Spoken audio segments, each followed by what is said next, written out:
Week 7 gone already? Man, in the books. Time for another list of losers.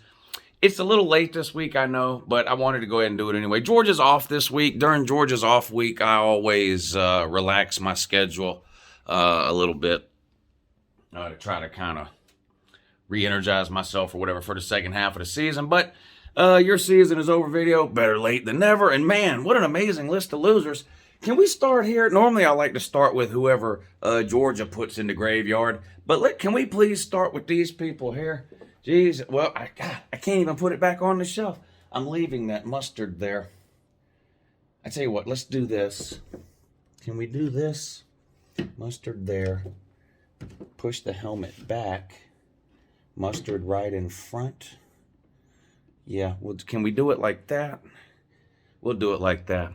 Well, Tennessee found a new way to lose. Now, they've been doing this for 12 or 13 years, just inventing ways to shoot themselves in the foot. I'm not going to talk about the ending of the game and the fact that Ole Miss and Tennessee faked a million injuries, and the fact that, yet again, the Tennessee crowd thought it would be a good idea to cheer when an opposing player got injured. Matt Corral. Tennessee has a history of doing things like that. I've made a video about that. This is just going to be about the game. But look, you lost. I don't know what to tell you now. Tennessee's patting themselves on the back with a try-hard type of thing, kind of like Florida did with Alabama a month or so ago, because they didn't get blown out. I mean, this is what it's come to for Tennessee. But they lost, and in true Tennessee fashion, they had a chance to win it at the end. Not only did they fall short, they fell short in hilarious fashion, right? They cheer when Matt Corral gets injured. He twisted his ankle. They cheer that. Well, and then what happens? Well, Hendon Ho gets injured. And out trots every Tennessee fan's second favorite quarterback behind Jarrett Garandudoo, Joe Milton. Joe Milton comes out, completes a pass, whatever you think he might be getting ready to do something. No, 3 seconds to go. This jackwagon runs around for 10 or 15 seconds behind the line of scrimmage to clock Ben at triple zeros. Then he takes off for like a 2-yard gain and runs out of bounds on the last play of the game. And it wasn't even like it was a Hail Mary situation. I mean, Tennessee was on the 20-yard line. I mean, you have a lot of plays in your playbook for a, 10, 15, 20, 25-yard pass. There's a lot of things you could have done there. Not Joe Milton. He decided to, with 3 seconds left on the clock, to run around for 15 seconds and then go out of bounds and then look surprised that there was no time left. And Tennessee catches yet another L. And it's just not going to get any better for Tennessee, is it? No. Tennessee's next 3 games, I believe, are Alabama, Kentucky, and Georgia. L. So, yeah, that was the first of a 4-game losing skid that Tennessee's about to embark on. It does look like Tennessee's going to get bowl eligible, and probably finish 6-6, which is pretty much a biblical miracle that Tennessee somehow manages a way to get to 6 wins this year. But it looks like they might do it. I don't know. In the offseason, we're going to hear about how Tennessee is back again and probably winning the East next year. You know how this routine goes. It's been going this way forever. But Tennessee, your season is over, even though in reality never even started. Man, talk about we hardly knew you. Dang, we hardly knew you, sir. I'm going to put you back up here for now. Iowa was number 2 in the UNCLELOU top 10 last week. Wow.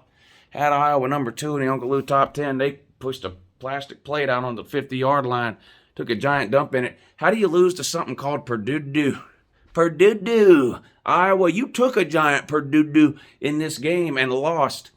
I think a lot of people, really of all the top 10 teams, I think Iowa was probably the least respected. And it might have been with good reason. Iowa's got a great defense, but if you look a little deeper into the numbers, what are they like? Weren't they like plus 12 or plus 14 in the turnover category or something like that? So, they had a lot of things go their way the first half of the season. They did have some good wins.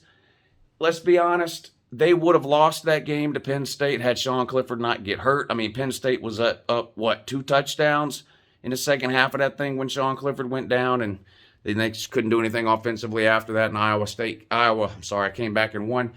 I don't want to take anything away from Iowa. Iowa's still a good team, and I think Iowa still got a chance to make a New Year's Six bowl at 11-2. They're going to have to win out the remainder of their games in the regular season. I think they play Wisconsin still in the regular season. And then, of course, they'll have the Big Ten title game. And I'm just going to tell you now, I don't think Iowa's winning the Big Ten title game no matter who wins the Big Ten East. I think the 4 teams from the Big Ten East that have a chance to win it, that being Ohio State, Penn State, Michigan, and Michigan State, I think any of those teams would beat Iowa in the Big Ten title game. That would be at least Iowa's second loss. You know, that won't get you into the playoffs, but I think it's possible Iowa does find their way to a New Year's Six Bowl, so Iowa will still have a good season.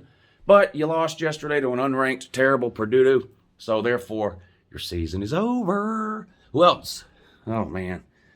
Some teams you can just leave on this list. Tennessee, Miami, Florida State, Nebraska. Nebraska thought they were going to get a win this week. They did. I'm not making it up. Put you right back up here next to the toilet paper. That seems like a good spot for you. Nebraska's been patting themselves on the back for about a month. Not because they've won any games, because they haven't. But because they haven't been losing by as much as people thought they would lose. And then they had this game this week at Minnesota, against Minnesota, and people said, now here's a game they'll actually win, not just lose by less than expected. Well, no, not only did you not win, you lost, and you lost by more than expected. So not a good season. I don't know what to do with, I don't know what Nebraska's going to do with Scott Frost. I mean, you see teams are already starting to make decisions, right? Ed Orgeron, the Clay Helton at Southern Cal. I mean, I don't know what Nebraska's going to do, you know. Scott Frost is a Nebraska man. Well, Ed Orgeron was an LSU man. But you got to win games, and Scott Frost ain't doing it. Third year with Adrian Martinez, they're not any better in my mind today than they were the day Scott Frost got there 3 years ago. In fact, I've said this before. If you look at the record, the previous coach they had, check his record, his last 3-4 seasons, and check Scott Frost's first 3-4 seasons. Scott Frost has a worse record in his first 3 or 4 than the last coach's last 3 or 4, and he got fired. So it just doesn't appear to be working out at Nebraska for Scott Frost. Where is, in the 3-4 years Scott Frost has been there, where is his signature win? He doesn't have not one big win in his time there. They've never made a bowl game. They're not making a bowl game this year. I mean, how can you keep a coach at a pro? I know Nebraska's been down for a while, but they were making bowl games, though. But how can you keep a coach like Scott Frost at a program like Nebraska when he's been there 3-4 years and not even made a single bowl, not 1 year as he won 6 games? I don't see how you keep him. I really don't. Nebraska, you're terrible. You're a terrible football team. Right here we have something that's terrible in a multitude of ways. We'll stick to football for the purposes of this video. But you got humiliated by Baylor. Yeah, come on to the Big 12, BYU, where you'll finish 7th or 8th every single year. The Bicycle College just doesn't belong anywhere near a Power 5 college. I've been saying, or Power 5 conference. This is something I've been saying for years. You might even say I've been preaching it for years, the Church of Uncle Lou. But the Big 12 is desperate, and desperate people do desperate things. So the Big 12, in its infinite wisdom, look at the long string of good decisions the Big 12 has made over the last 10 years that got them to the point they're in now. And they're just keeping right on with those good decisions by inviting the Bicycle College into the Big 12. But whatever, it's BYU. Nobody gives 2 country hoots or a holler, but you did lose. So sit your ass down. Oh, God. Manny Diaz. Handy Manny. My God. Back up here you go. Back up here you go. I don't know if this helmet will ever be on the top 10 shelf. My guess is that Miami's going to fire Manny Diaz. It's just terrible there. Injuries aside, you know, they were bad before they had the injuries. They were bad back when they played App State in week 2. Miami's just not in a good place. Manny Diaz had never been a head coach before. And look, not everybody is cut out to be a head coach. That's just the reality. Some people are really good position coaches, really good coordinators, and not good head coaches. It's not the same skill set, right? The skills that you need to be an offensive coordinator or a defensive coordinator are not the same exact skills you need to be a head coach. They're not. And so this doesn't mean that Manny Diaz has no place in college football, but you hired a guy who'd never been a coach before, and it didn't work out. Now, it could have worked out.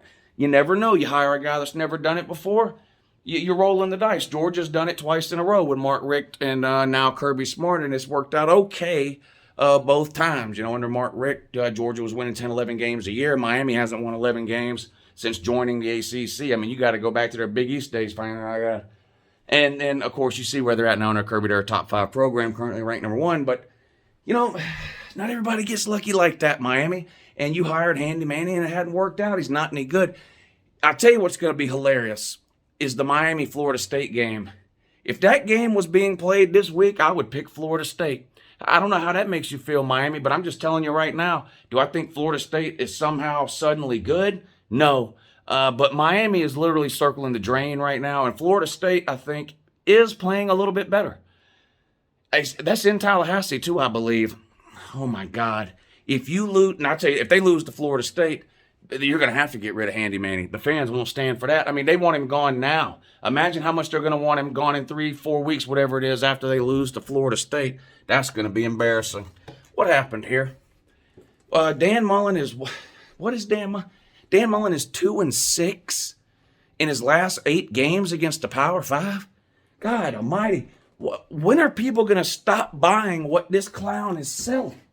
Dan Mullen is not a good, forget elite, he's not a good head college football coach. He's not. See, everything I just said about coordinators a minute ago, okay, fine, Dan Mullen is some kind of elite offensive mind.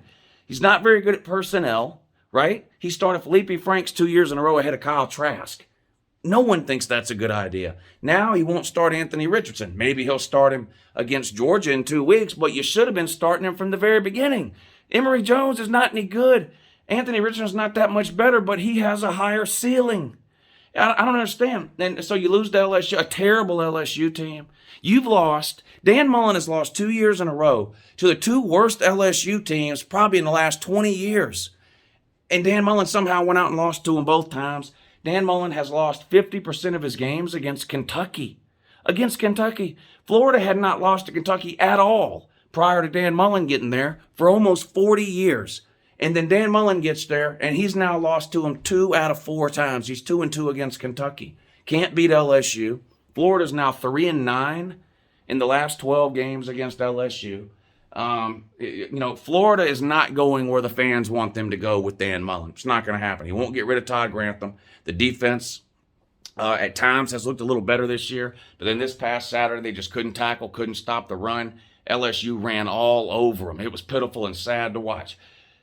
Quarterback hokey pokey going on. Emory Jones 2 series, Anthony Richardson 1 series. Emory Jones 2 series, Anthony Richardson 1 series. Emily Jones throws an interception. You bench him. You put in Anthony Richardson. He throws an interception on the very next play. I think they both had 2 interceptions. They had 2 interceptions each in that game. I mean, good luck against your next game's against Georgia. Good luck. I don't know if will either of those 2 quarterbacks complete a pass against Georgia. I'm seriously asking. I really want to know. Let me know in the comments down below. But you got humiliated by one of the worst corn dog teams in my lifetime, just like you did last year. You didn't have anything like the shoe throw like you did from last year, but still an embarrassing, humiliating loss. You lost to a lame duck coach. Ed Orgeron knew he was gone before this game was played. They didn't announce it publicly until the next day. But it's just horrible. Half of LSU's team is in the emergency room.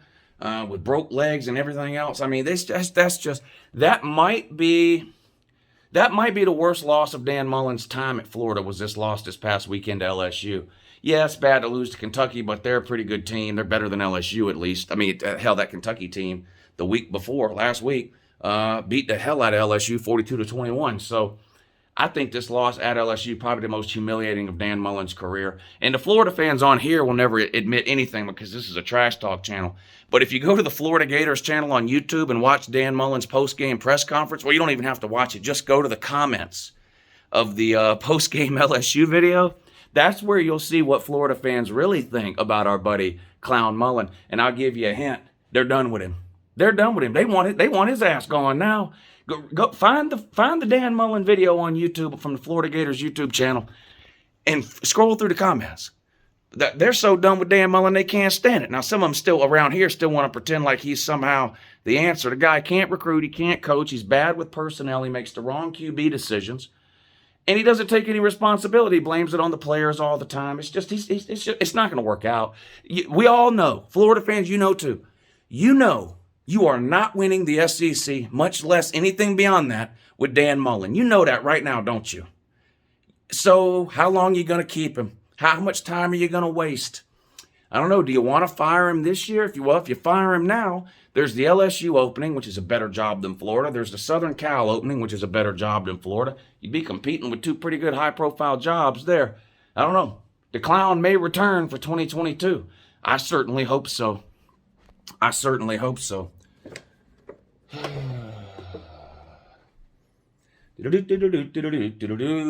Kentucky Derby is over. Thank God. I don't have to hear from these people anymore. I don't care about college basketball, so all their comments they're making about that don't affect me at all. But yeah, most of the Kentucky fans have ran from all the college football YouTube channels, and they're back to wherever the college basketball channels are, if they even exist. Don't know why they would, but maybe they do. But Kentucky, you tried real hard this week in Athens, but just like Uncle Lou told you on Friday in the Hype and Hate video, it's not X's and O's, it's Jimmy's and Joe's, and Georgia has way better Jimmy's and Joe's than Kentucky does. I mean, Brock Bowers, another just out of this world game, 100 and something yards receiving, a couple of touchdowns. Brock Bowers is on pace to break every record Kyle Pitts set last year.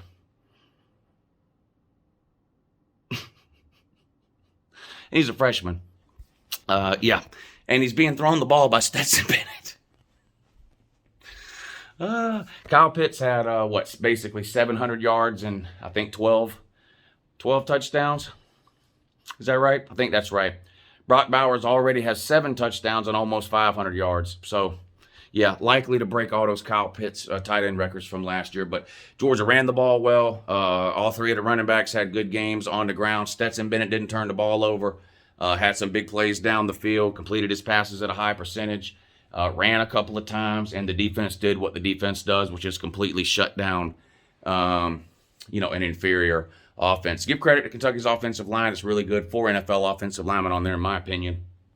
But just not ready for what Georgia had to offer with his front 7, just like no other team will be either. And I do regret a little bit the post-game video. Look, I'm a college football fan. Fan is short for fanatic. I get very emotional during these games, win or lose for Georgia. I know it's not right, and I take it way too seriously, like life and death or whatever, but I can't help it. I've always been that way. And the second these games end, whether Georgia wins by 1 or wins by 100 or loses by 1 or loses by 100, the second these games end, I hit record. And what comes out is my immediate emotional response to what I've just seen. And there have been a few times where maybe I said a few things I shouldn't have said or took it a little too far. I went a little overboard, and maybe the Kentucky video was one of those times. I do think it was a classless move for Stoops to call the timeout at the end of the game. Now, I've got no problem with Kentucky getting the ball back with 12 minutes to go and trying to drive down the field. I don't have a problem with that at all. I don't have a problem with him scoring a garbage touchdown.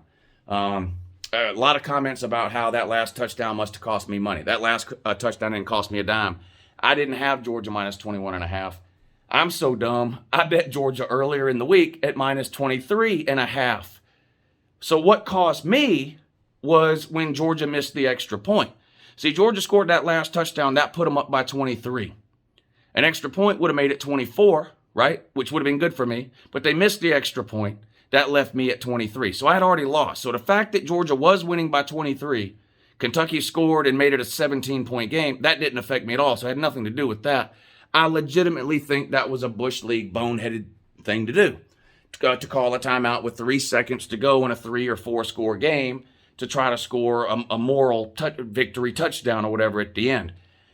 What if a player would have got hurt? And I believe a Kentucky receiver did get hurt on that drive. What if on that last play, Wan'Dale Robinson would have blew his knee out? What if Will Levis would have suffered a concussion on the whatever? I don't see the benefit in calling the timeout there. Again, I've got no problem. Kentucky, that drive started with 11 minutes to go in the fourth quarter. That's a lot of time. I've got no problem with Kentucky coming out with their first string, running their offense, and trying to go down the field. I've got no problem with that at all. And if they score, they score. My only issue is the timeout. I've never seen that before. If Georgia would have had the ball in that situation, being up 30-7 at the time, and called a timeout on the 1 yard line with 3 seconds to go to try to score again, Kentucky fans would feel the same way about that as I feel about Stoops calling the timeout there. Georgia had the ball at the end of the Clemson game down in Clemson territory and took a knee. There's just, but again, that's over and done with. Your season is over, Kentucky. Like Iowa, maybe you can make a New Year's Six bowl. Maybe. You got to beat Tennessee. That's really the only thing standing in your way. I mean, you got a couple other games, but Louisville, but Tennessee's probably the toughest opponent you have left, and they're mush doo-doo. So Kentucky will probably go 11-1 and could get a New Year's Six bowl, the Sugar or the Peach, most likely the Peach. I would love to see Kentucky make a Sugar Bowl, but probably the Peach Bowl is what you'll get. Alabama's going to the Sugar Bowl. Yeah. After they catch their second loss in Atlanta, they won't be anywhere near a playoff. That's for sure. So there you go. Rest of your season is over list. Don't worry. We had some teams that won, but it wasn't very impressive. Oregon, I'm done with you. I'm off the Oregon train. I'm not getting back on it again. They're in the same category right now with me as Michigan is. I'm not buying the hype no mo. Now, you didn't lose, but you beat a terrible Cal team. Cal's like 1-5. You beat them 24-17. It was a home game for Oregon, and you had to score 14 points in the fourth quarter to win 24-17. I don't know what Oregon's problem is. They played great against Ohio State, and they've honestly played terrible every other week of the season. I understand wanting to get up for the big games, but you can't keep sleeping through every game you play. Oregon's the most disappointing one-loss team. When you watch them play, they just don't look good. Very disappointing. Very disappointing. Cal is horrible. Michigan State, 20-15 over Indy. Again, Michigan State has been escaping with some very close wins. Now, Michigan State's been a really bad football team for several years. So they're way better right now than they have been in recent past. But look at their schedule coming up down the road. Michigan, Ohio State, Penn State. Of those four, right now, Michigan looks to be the fourth best. Michigan State, appears to be the fourth best of those four. Now, anybody can win when you guys line up and play. But Michigan State, to me, has looked the least impressive of those four really good teams in the Big Ten East. They got Kenneth Walker, and he's a lot of fun to watch. But barely beating teams like Indiana, to me, is not a good sign looking forward when you got Ohio State, Michigan, and Penn State staring at you coming up here pretty soon. South Carolina, a game-winning last-minute drive to beat Vandy. What a joke. God. And Clemson, 17-14 to the Fruit. Syracuse, they won. Again, I'm done with Clemson, too. I think it's hard for everyone to believe how bad Clemson's offense is. I couldn't believe it in week 1 when they played Georgia. I couldn't believe it in week 2 and 3 and 4 after that. But for some reason, I kept expecting, every week I was like, this will be the week their offense starts clicking. It never happened. And they had a bye week before they played Syracuse. And I said, okay, this is it. If they can't make whatever changes, or if they can't get better enough offensively during a bye week with 2 weeks to prepare for a terrible Syracuse team, then they just can't get any better. And they came out against Syracuse, and guess what? They didn't get any better. They look just as bad as they've looked every other week this season. Clemson's offense is completely broken at this point, and changes are going to have to be made in the offseason. You had some teams that want to look good. Georgia over Kentucky, 30-13. They just keep rolling right along. Cincinnati, 56-21 over Central Florida. There's going to be a lot of people talking about Cincinnati during the month of November. OU, Oklahoma, 52-31 over TCU. Defense, hot doo-doo. Offense, starting to look like the Oklahoma offense we're used to seeing. That's the good news. The bad news, the defense also looking like the Oklahoma defense we're used to seeing. I'm sorry, Oklahoma is probably going to make the playoffs, and they're probably not going to win a playoff game. This defense that they keep putting out on the field is just absolutely horrible. I don't think there's a playoff team they'll beat. They've made the playoffs a million times. They've lost in the first round a million times. It's been because of the defense a million times. Watch Oklahoma play. Another great offense with an absolutely horrible defense. But Pretty good win over TCU, I guess. Alabama, 49-9 over Mississippi State. Handled business there after a loss to Texas A&M the week before. God almighty. Hard to believe. Hard to believe. Oklahoma State beat Texas. They remain undefeated. Is Oklahoma State a top 10 team? The AP poll and the coaches poll say yes. What will the UNCLELOU rankings say? Well, you'll find out. That'll be the next video I do after the one you're watching right now. But they beat Texas 32-24. Auburn, 38-23 over Arkansas. That's an impressive win. Don't look now, but Auburn still only has that one loss. No, two losses, I'm sorry. On the road at Penn State, who, if you didn't know, is ranked in the top 10. And at home against Georgia, who, if you didn't know, is ranked number 1 in every poll imaginable. Auburn could run the table. And then, boy, won't that Iron Bowl be something at the end of the year. And guess where the Iron Bowl is played this year, Gumps? That's right, Alabama, man. It's played at the barn. And the Alabama fans will be nervous about that game. And if they tell you they're not, they're lying. Check the recent record. Alabama at Auburn. It ain't good. It ain't good. That will be a huge game. If Auburn is sitting there at 9-2 and Alabama is sitting there at 10-1, that's a winner-take-all game for the SEC West and an elimination game for the playoffs. That'll be a good one. NC State rolled again, 33-7. They're probably the second best team in the ACC. Facts. Who's the first best team? Pitt. Yeah, Pitt won again, 28-7 against Virginia Tech. How did Pitt lose to Central Michigan or Western Michigan or whatever it was? Wow, that's their only loss? Jeez, that's a bad loss, though. The ACC is a mess. ACC not getting in the playoffs. That's not a surprise to anybody, is it? It shouldn't be. What about your Heisman list? It hasn't changed much. Matt Corral, Bryce Young, Kenneth Walker. Who else you want to put on there? Matt Corral, Bryce Young, Kenneth Walker.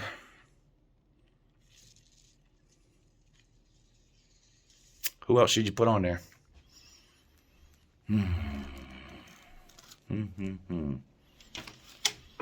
Bijan Robinson. I know. Jordan Davis. Jordan Davis for Heisman is starting to pick up a little steam. Now, he has no chance of winning it. None. And less than a 1% chance of even being invited to New York. But people do complain every year. They don't ever even consider defensive people for the Heisman. And they don't. I think Chase Young was the best player in America a couple of years ago. You can make an argument for who was it? Was it Ndamukong Suh a few years ago? Jordan Davis is the best, most impactful player on the best unit in all of college football, the Georgia defense. Now, there's a lot of superstars and a lot of high draft picks on that defense, but the most impactful player on that defense is Jordan Davis. His stat, the Heisman is a stat award, though. He's just not going to have the numbers. First of all, he's not an every down guy. I don't know. People just love big, fat defensive linemen. They just do. So Jordan Davis for Heisman. There you go. Best teams in America, you already know. Georgia, Cincinnati, Oklahoma, and Ohio State. Those are the best 4 teams right now. If the playoffs were starting tomorrow and you put me in a room and told me to pick the 4 best teams, those are the 4 I would pick. Georgia, Oklahoma, Ohio State, and Alabama. That's based on eye test, record, wins, losses, who you beat, who you lost to, all that kind of stuff. Next tier after that, Alabama, Penn State, Michigan, Oklahoma State, Oregon, you know that whole group of teams there. But playoffs were today. I think the 4 would be Georgia, Ohio State, Oklahoma, and Cincinnati. So there you go. Week 7, your season is over. What a great weekend of college football. Man, we're halfway done. Halfway done. Can I get a hashtag 2021 in the comments, please?